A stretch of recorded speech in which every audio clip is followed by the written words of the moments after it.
ಅವ್ರ ರಾಜಕಾರಣಿಗಳು ಏನು ಮಾಡ್ತಾರೆ, ಅವ್ರು ಹೇಳೋದು ಮಾತ್ರ ನಾವು ಸಂವಿಧಾನವನ್ನ ಫಾಲೋ ಮಾಡ್ತೀವಿ. ಎಷ್ಟು ಜನ ರಾಜಕಾರಣಿಗಳು ಸಂವಿಧಾನ ಮೇಲೆ ಓಟ್ ಕೇಳ್ತಾರೆ ಸರ್? ಇವರು ಏನ್ ಕೇಳ್ತಾರೆ? ಇವ್ರು ಬಂದು ಲಿಂಗಾಯತ್ರಲ್ಲ ನಮಗ್ ಓಟ್ ಹಾಕ್ರಿ, ನಾನ್ ಲಿಂಗಾಯತ್ ಲೀಡ್ರು, ಇನ್ನೊಬ್ಬ ಬರ್ತಾನ ನನ್ನ ಜಾತಿಯವ್ರು ನನಗ್ ಓಟ್ ಹಾಕ್ರಿ.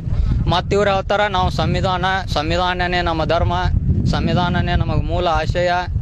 ಏನು ಅದಕ್ಕೆ ಮೀನಿಂಗ್ ಏನದ ಸರ್? 17ನೇ ವಿಧಿ ಅಳವಡಿಸ್ಕೊಂಡಿವಿ, ಅಸ್ಪೃಶ್ಯತೆ ಇರಬಾರ್ದಂತ. 14ನೇ ವಿಧಿ ಎಲ್ಲರೂ ಸಮಾನತೆ ಅಂತ ಹೇಳಿ ಅಳವಡಿಸ್ಕೊಂಡಿದೀವಿ. ಬಟ್ ಇವ್ರಿಗೆ ಓಟ್ ಕೇಳ್ತಾರೋ ಅದು ಫ್ರಾಂಚೈಸಿ ಮೇಲೆ ಕೇಳೋದು, ಪ್ರಾಂತ್ಯದ ಮೇಲೆ ಕೇಳೋದು, ಮತ್ತೆ ಮತದ ಮೇಲೆ ಕೇಳೋದು. ಇದಕ್ಕೆ ಏನು ಅರ್ಥ ಇದೆ ಸರ್? ಮೊದಲು ಪೊಲಿಟಿಷಿಯನ್ಸ್, ಈ ಪೊಲಿಟಿಕಲ್ ಸಿಸ್ಟಮ್ ಅನ್ನೋದೇ ಚೇಂಜ್ ಆಗ್ಬೇಕು ಸರ್ ಇಂಡಿಯಾದು.